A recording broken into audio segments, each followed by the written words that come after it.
Hi everyone, this is a technical analysis on the S&P 500. Let's start with some fundamental background first.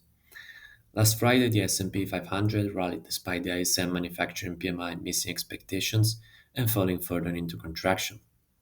The market is still trading based on rate cuts expectations, as the trigger for the rally was a neutral Fetcher Powell speech, where he didn't push back against the market's pricing.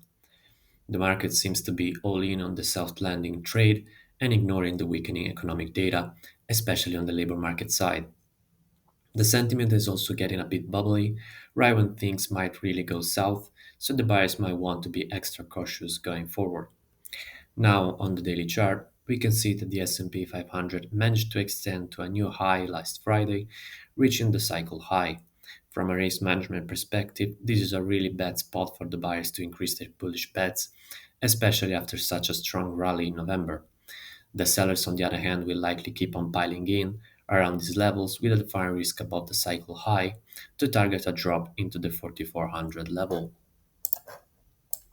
On the 4-hour chart, we can see that the price has been diverging with the MACD into the cycle high, and this is generally a sign of weakening momentum, often followed by pullbacks or reversals.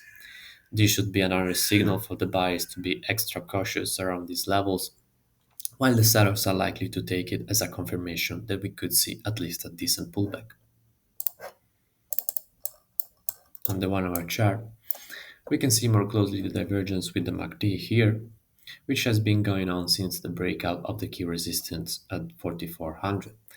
The price bounced on the swing low last week before extending to the cycle high, so the sellers will need the price to break below this level to increase their bearish bets into the 4490 level here, and upon a further break, extend the target to the 4400 level.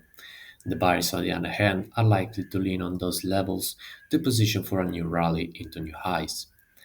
This week, we will see lots of US labor market data, culminating with the NFP report on Friday. Tomorrow, we have the ISM Services PMI and the US job openings reports. On Wednesday, we will get the US ADP data. On Thursday, it will be the time for the US jobless claims figures, while on Friday, we conclude the week with the NFP report.